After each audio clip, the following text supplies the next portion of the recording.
तर गाईज हे आहे स्वयंभू दत्त मंदिर. इकडे तुम्हाला हे जे एरिया दिसत आहे ना, हे जा मुखवटा तो स्वयंभूरित्या हे जे औदुंबराचं झाड आहे त्या औदुंबराच्या झाडावरती तयार झाला होता आणि त्याच्यामुळे इकडे या लोकांनी मंदिर बांधलं.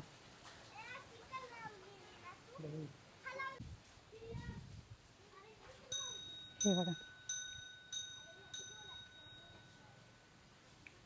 ही अण्णा महाराजांची मूर्ती आहे. त्या शेजारी स्वयंभू दत्त जे आहे त्यांचा मुखवटा आहे, जो अगोदर जसा दिसायचा तसा. आणि हे मंदिर आहे.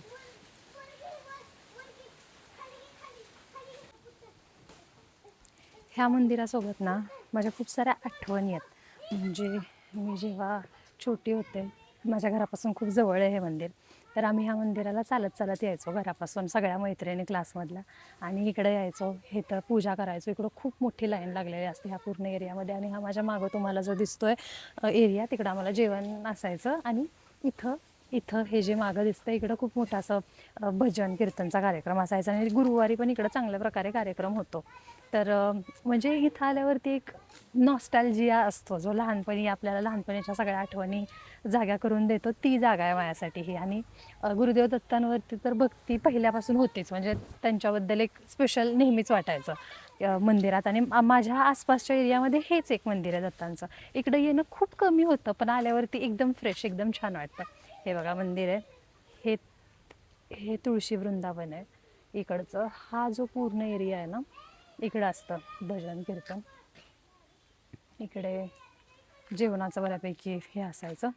आणि इकडं भरपूर झाडं आहेत. आणि आणि ना म्हणजे एक मंदिर तर आहेच, सोबत मोकळा एरिया तर आहेच, पण इतकं भरपूर इथं झाडं असल्यामुळं फ्रेश पण खूप जास्त छान वाटतं.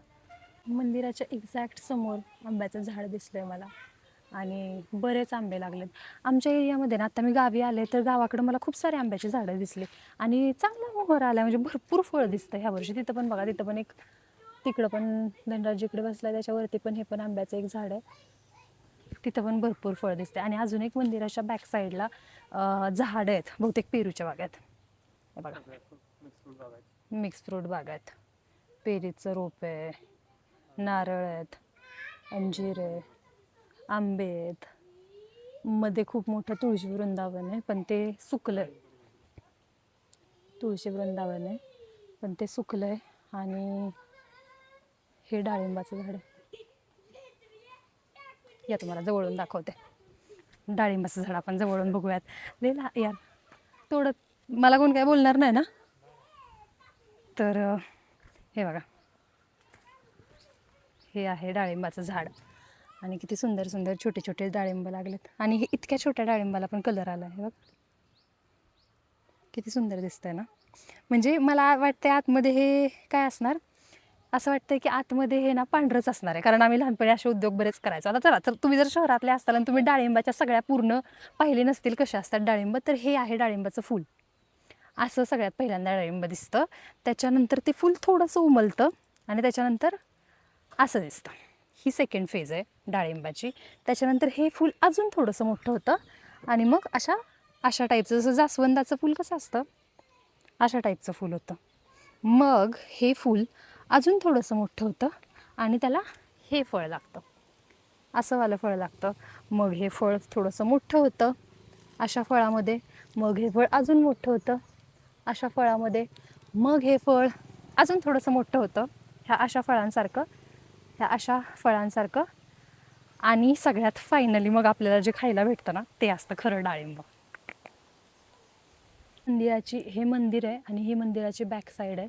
इकडं पण एक औदुंबराचं झाड आहे, हे वालं. ह्याला पण खूप छान पूजन वगैरे केलंय त्यांनी. हे कशाचं झाड आहे? हे हे पण पिंपळाचं झाड आहे. मस्तपैकी त्याला कट्टा वगैरे बनवून ह्याचं पण पूजन केलं. आणि किती सुंदर झाड आहेत, किती छान वाटतं इकडं.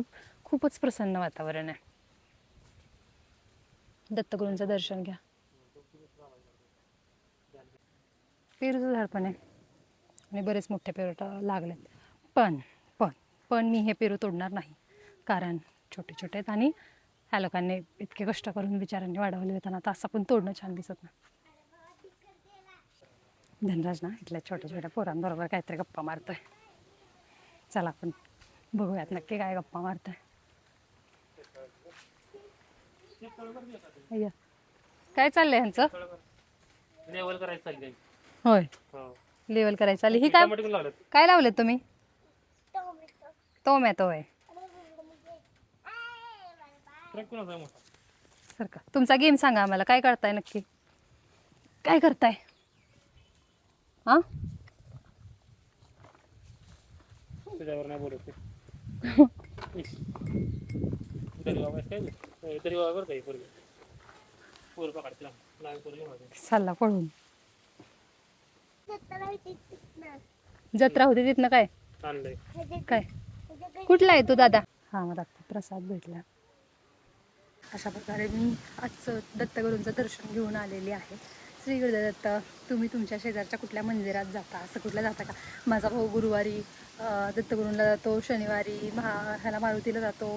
तर अशा प्रकारे तुम्ही कुठल्या मंदिरात जाता ते मला कमेंट करून सांगा. आणि भेटूया उद्याच्या व्हिडिओमध्ये. तोपर्यंत